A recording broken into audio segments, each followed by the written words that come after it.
Good morning. কেমন আছেন সবাই? আশা করি সবাই খুব ভালো আছেন, আর আমরাও ভালো আছি। আমার আরও একটি নতুন ব্লগে আপনাদের সবাইকে স্বাগত জানাই। সকাল এখন 8টা মতো বাজে, আর একটু আগেই আমি ঘুম থেকে উঠে সমস্ত যতটুকু আমার সকালবেলায় কাজকর্ম থাকে সেগুলি কমপ্লিট করে এই যে এখন ঠাকুরের একটু সকালবেলাকার যেরকম পুজো আচরা থাকে, আমাদের গোপালকে জাগানো, গোপালের জল মিষ্টি দেওয়া, এই নিত্য তুলসী মন্দিরটিকে পুজো করা, এইটুকুই কাজ থাকে সকালবেলায় ঠাকুরের। আর তাছাড়া যদি ঠাকুরের বাসন টাসন মাজা এগুলি থাকে সেগুলিও করে নিই। তবে আমি বেশিরভাগ সময়টাই সকালবেলায় জল ঘাটার যে সমস্ত কাজগুলি থাকে সেগুলি আমি আগের দিন রাত্রিরেই করে রাখি।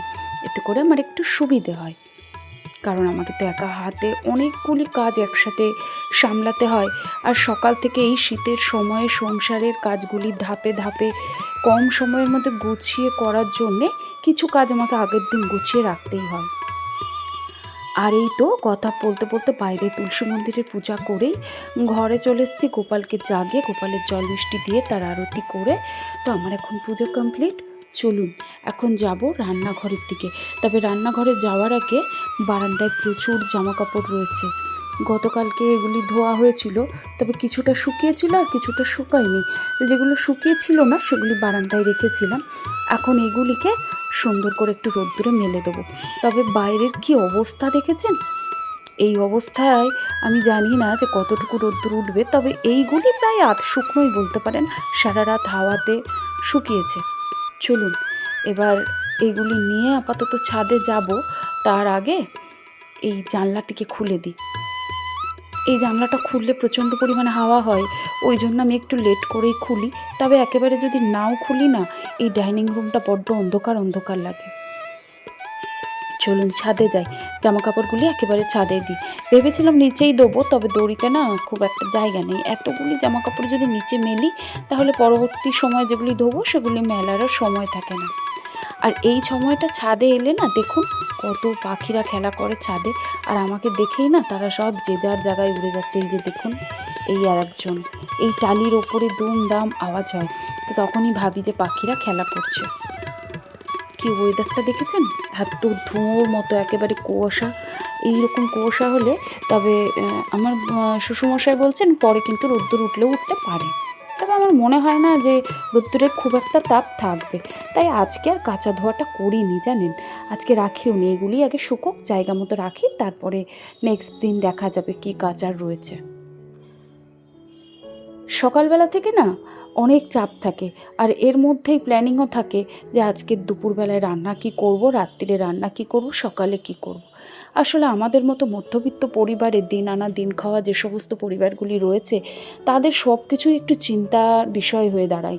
এই যে সকাল থেকে রাত কিভাবে চলবে বা কী রান্না করলে, কতটুকু রান্না করলে সকলের ঠিকঠাক সমান মাপের রান্না হবে, এটা নিয়ে না একটা চাপের বিষয় থাকে। তবে যারা গৃহিণী যারা করে তারাই কিন্তু বোঝে যে এবেলায় কী করব, আবার সেবেলায় কী করব, এই একটা ব্যাপার তো থেকেই যায়, তাই না?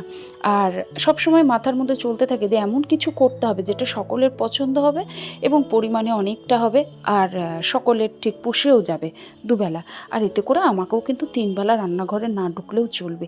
এই সমস্ত কিছু মিলিয়ে মিশিয়ে কিছু খাদ্যের তালিকা তো থাকেই, যেটা সারা সপ্তাহের করতে হয়।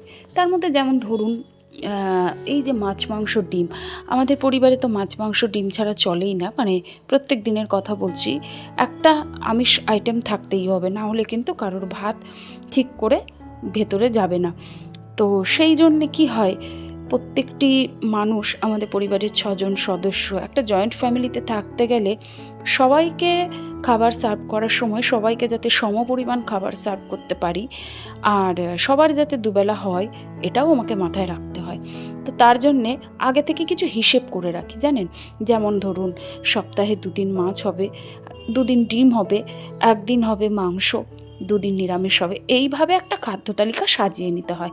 তাহলে করে কি হবে, আপনার পরিবারের কর্তার আয় যেমনই হোক, এতে করে আপনার সুন্দরভাবে সংসারটা চলে যাবে, আর তাতে করে আপনার কিছু সেভিংসও হবে। এটা একটা আইডিয়া। তো আমি এখানে বলতে পারি যে আমি তো জয়েন্ট ফ্যামিলিতে বিলং করি, তাই যারা যারা আমার মতো জয়েন্ট ফ্যামিলিতে থাকো আর সেখান থেকে হয়তো হিসেব করে উঠতে পারছো না যে কি করলে কি হবে, তো সেক্ষেত্রে তোমাদের এই সহজে আর কি অল্প আয়ে সবাইকে নিয়ে সংসার চালানো এবং তার মধ্যে থেকেও কিছু সেভিংস করার আইডিয়া বলতে পারো তোমাদের সাথে ছোট ছোট ভিডিও আকারে শেয়ার করে থাকি। তো আশা করছি তোমাদের আইডিয়াগুলি কাজে লাগবে। তবে জানি না আমার এই আইডিয়াগুলি কার কাজে লাগবে বা লাগবে না, তবে আমি চেষ্টা করছি আমার মতো করে সবটা শেয়ার করার।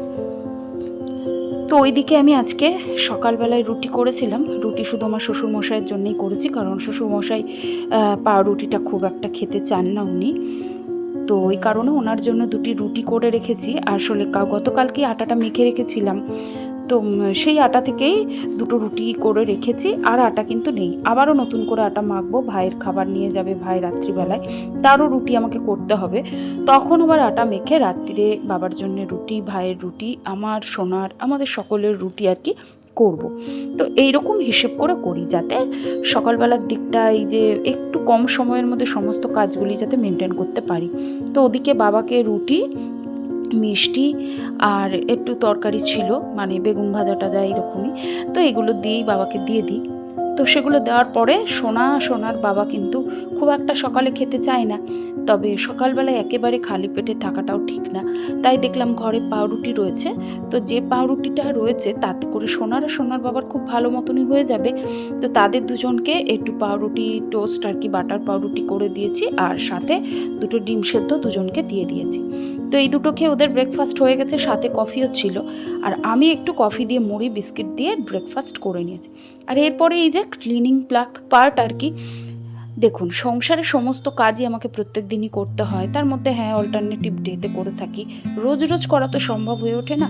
তবে এই যে পার্টগুলি এগুলি আমি অনেক দিন যাবৎ আপনাদের সাথে শেয়ার করি না, কারণ আমার মনে হয় এই কাজগুলি সবারই কম বেশি সব সংসারেই থাকে, তো এগুলি বাদই চলে যায় প্রায়।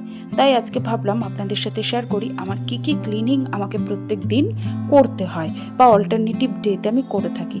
যেমন ধরুন আজকে এই যে ডাইনিং রুমটা, সিঁড়িটা, এগুলো একটু এই যখন ঝাড় দিই তখন চেষ্টা করি বারুন দিয়ে সমস্ত দেয়াল বলুন, সিলিংয়ে যতটুকু হাত যায়, তারপরে দরজার পেছন, জানলার ওপর নিচ, জানলার যে পাল্লাগুলি রয়েছে তার পেছন, এগুলি যতটা সম্ভব ঝাড় দিয়ে পরিষ্কার করে নেওয়া। আর সব সময় মাথায় রাখবেন ঘর ঝাড় দেওয়ার সময় আপনার 90% ধুলো কিন্তু তখনই আপনি বার করে ফেলতে পারেন।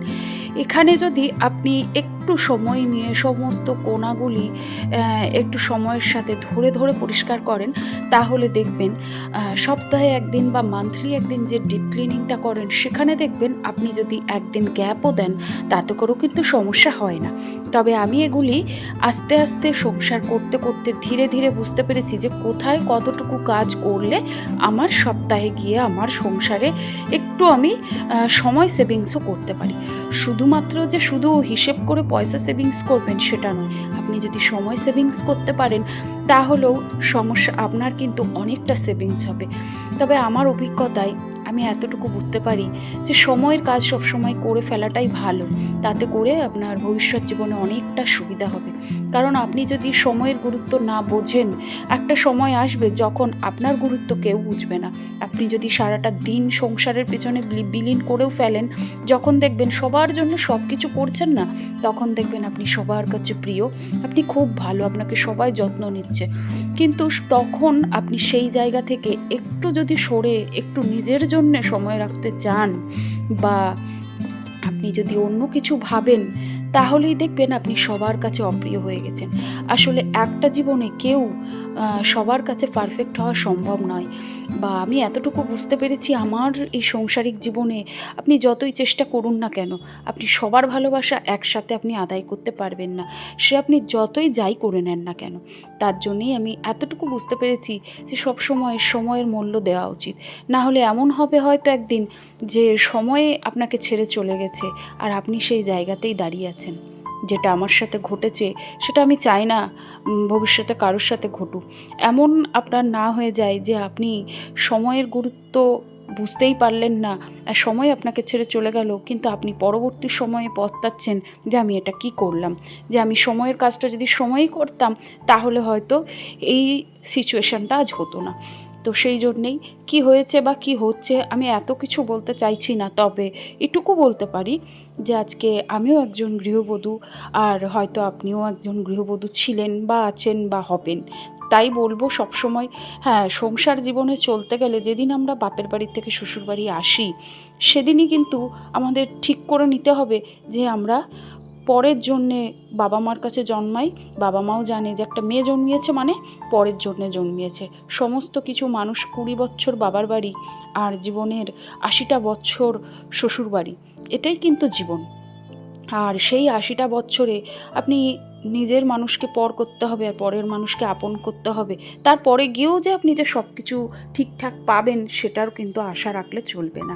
আর এটা যত তাড়াতাড়ি মানিয়ে নিতে পারবেন তত তাড়াতাড়ি আমার আপনার সবার ভালো। তো যাই হোক, কথা বলতে বলতে দুপুরবেলা থেকে অনেক কাজ করে দিয়েছি। আর এই হলো আজকে রান্না, একদম মাছের মাথা দিয়ে বাঁধাকপির তরকারি, ডাল আর ডিমের কারি। তো এটা দিয়েই সোনাকে খেতে দিয়েছি। তাহলে চলুন আজকের ভিডিওটি আমি এখানে শেষ করলাম। ভালো লাগলে অবশ্যই লাইক করবেন। সবাই ভালো থাকবেন, সুস্থ থাকবেন, সাবধানে থাকবেন।